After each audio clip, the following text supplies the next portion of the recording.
13 goals scored, just 1 goal conceded, 0 extra time games. Spain's path to the 2026 World Cup final has been a masterclass in cold, clinical chance suppression. But waiting for them in New Jersey is an entirely different beast. Argentina. An emotionally volatile, chaotic, unkillable late-game monster that simply refuses to die. They've survived grueling extra-time matches and pulse-pounding late comebacks. The predictive models say they absolutely should be dead, but they aren't. Welcome back to Learning with Pratik. If you're new here, I try to increase neuroplasticity by exploring a new topic every day. I do all the reading and researching so you don't have to. Today, we're opening the tactical playbook on the massive July 19th clash at MetLife Stadium. We are looking at two diametrically opposed footballing philosophies colliding on the grandest stage. The European champions, Spain, against the defending World Cup champions, Argentina. Section 1. Tactical clash, control versus chaos. Notice the stark contrast in spatial control here. Under Luis de la Fuente, Spain relies on a highly rigid 3-2-5 possession structure. When they have the ball, they push 5 men high up to stretch the entire width of the pitch. It's literally designed to suffocate the opponent, forcing them into a deep defensive block and establishing pure territorial dominance. It's sterile, methodical, and incredibly effective at limiting the opponent's chances. Now compare that to Argentina. They don't need 90 minutes of sterile control. They rely on high transition threats. They are totally comfortable absorbing pressure, suffering through the match, and just waiting for that explosive momentum to crack the game wide open. 18. That is the number of goals Argentina has scored in this tournament, leading all nations. But here's the absolutely crucial point. Half of these goals came in the 75th minute or later. So what does this tell us? They are a team that thrives on high-leverage, deeply emotional moments. While Spain wants to kill the game early and starve you of the ball, Argentina wants to drag you into a chaotic street fight in those dying minutes. Section 2. Pitch controversy. MetLife Stadium.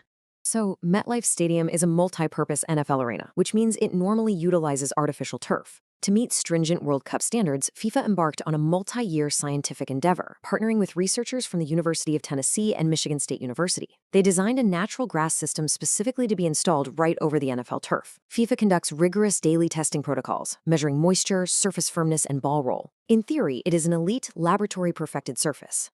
However, the reality experienced by the athletes tells a much different story. During the knockout rounds, elite players, including Brazil's Vinicius Jr. and Francis Adrian Rabiot, issued heavy complaints, describing the pitch as hard, dry, and distinctly slow. Why does this actually matter for this specific matchup? Well, because a slow pitch acts as a natural speed bump. If the ball doesn't roll crisply, Spain's quick one-touch tiki-taka passing game becomes severely compromised. A slower pitch actively disrupts methodical possession and favors a team that thrives in broken play and transitions, which is exactly the kind of environment Argentina prefers. Section 3. Data predictions, Opta simulations. The Opta supercomputer ran 25,000 virtual simulations of this final. The result? Spain is projected as the narrow favorite with a 56.31% win probability, leaving Argentina with 43.69%. The model leans towards Spain simply because their defensive process is mathematically cleaner. They allow incredibly few defensive errors. But as we all know, football isn't played inside a spreadsheet. The gap here is incredibly tight, and Argentina still wins in more than 4 out of every 10 scenarios. But there's also a massive 30% likelihood of a draw over the standard 90 minutes. World Cup finals notoriously compress risk. Neither team wants to make the first catastrophic mistake, which often results in highly cautious, low-scoring affairs. Statistically speaking, a 1-1 draw after regulation is actually the strongest single-score cluster. Section 4. In-game triggers, critical moments. The opening goal essentially dictates everything. But look at how drastically the numbers shift depending on who gets it. If Spain scores first, their win probability rockets to 76%. Because they possess such elite chance suppression, they'll simply pass the ball around, creating a sterile chase state that completely exhausts Argentina. But if Argentina scores first, Spain's probability plummets to just 20 to 25%. Argentina will instantly slow the rhythm, draw strategic fouls, kill the clock, and set lethal counterattack traps using Julian Alvarez. For Spain, falling behind is basically a mathematical nightmare. Now imagine a different scenario. The clock hits the 60-minute mark, and it's 0-0. This is where the tension becomes absolutely suffocating.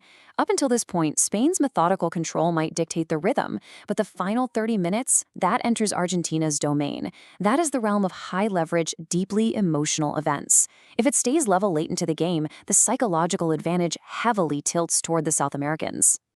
Section 5. Generational, Messi versus Yamal. Beneath all the tactics and algorithms lies the incredible human drama at the heart of this final. On one side, you have the 39-year-old reigning king, Lionel Messi. He's playing in his 6th World Cup, fighting for back-to-back titles to cap off perhaps the greatest career the sport has ever seen. On the other side, the 19-year-old Barcelona prodigy, Lamine Yamal. He's playing in his very first World Cup, poised to inherit Messi's throne. One player is writing the final, legendary chapter of his story, the other is just beginning his own. Ultimately, this entire explainer boils down to one fundamental clash of identities. Will Spain's methodical, cold-blooded chance suppression dictate the fate of the 2026 World Cup? Or will Argentina's chaotic survival genius conquer the algorithms and lift the trophy once again? Let me know your thoughts in the comments below, especially if you have something particular in mind. Thanks for watching. Tomorrow we open a different page. Until then, Pratik, out.